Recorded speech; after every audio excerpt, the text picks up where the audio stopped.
Assalamualaikum warahmatullahi wabarakatuh. Perkenalkan, nama saya Sri Rahayu, NIM 1909-110344.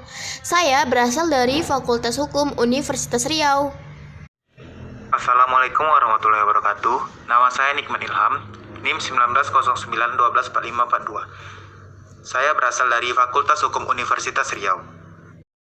Oke teman-teman, langsung aja kita masuki kepada materi. Materinya itu membahas tentang tindak pidana korupsi. Nah, sebelum itu kita harus tahu apa sih itu tindak pidana korupsi. Menurut Undang-Undang Nomor 31 Tahun 1999 JO, Undang-Undang Nomor 20 Tahun 2001 tentang pemberantasan tindak pidana korupsi adalah tindakan melawan hukum dengan maksud memperkaya diri sendiri, orang lain, dan korupsi yang berakibatkan merugikan negara atau perekonomian negara. Secara gamblang, Undang-Undang Nomor 31 Tahun 1999, Undang-Undang Nomor 20 Tahun 2001 tentang tindak pidana korupsi dijelaskan dalam 13 pasal loh. Berdasarkan pasal-pasal tersebut, korupsi dirumuskan dalam 30 bentuk atau jenis tindak pidana korupsi. Dan dari 30 bentuk atau jenis tindak pidana korupsi dikelompokkan menjadi 7 kelompok tindak pidana korupsi. Apa-apa aja ya? Nah, yang pertama, merugikan keuangan negara. Yang kedua, suap menyuap.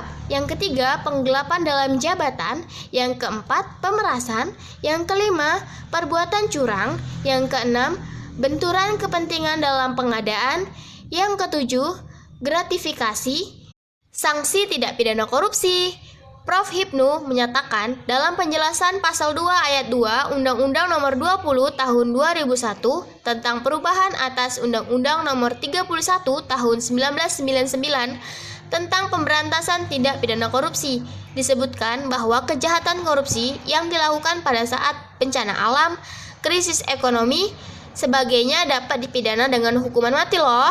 Pada pasal 2 ayat 1, Undang-Undang Tipikor menyebutkan setiap orang yang secara melawan hukum melakukan perubahan memperkaya diri sendiri atau orang lain atau suatu korporasi yang dapat merugikan keuangan negara atau perekonomian negara dipidana penjara dengan penjara seumur hidup atau pidana penjara paling singkat 4 tahun dan paling lama 20 tahun dan denda paling sedikit 200 juta dan paling banyak 1 miliar.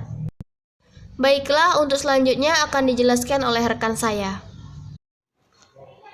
Baiklah, di sini saya akan menjelaskan nilai dan prinsip anti korupsi.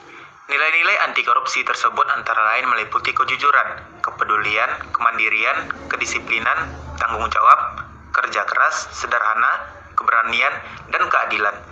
Nilai-nilai anti korupsi itu perlu diterapkan oleh setiap individu untuk dapat mengatasi faktor eksternal agar korupsi tidak terjadi. Lanjut, saya akan menjelaskan strategi pemberantasan korupsi.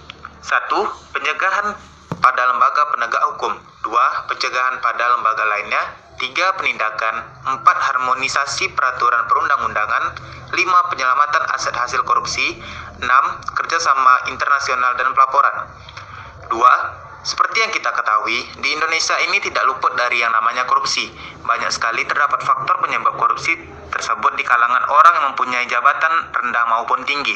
Demi kepuasan mereka pribadi, coba Anda jelaskan dan sebutkan mengenai faktor penyebab korupsi di Indonesia. Secara umum, faktor penyebab terjadi korupsi dapat terjadi karena faktor politik, hukum dan ekonomi, sebagaimana dalam buku yang berjudul Peran Parlemen dalam Membasmi Korupsi, yang mengidentifikasi 4 faktor penyebab terjadinya korupsi, yaitu faktor politik, faktor hukum, faktor ekonomi dan birokrasi, dan faktor transnasional. Faktor penyebab korupsi menggila di Indonesia: 1. Tidak menerapkan ajaran agama.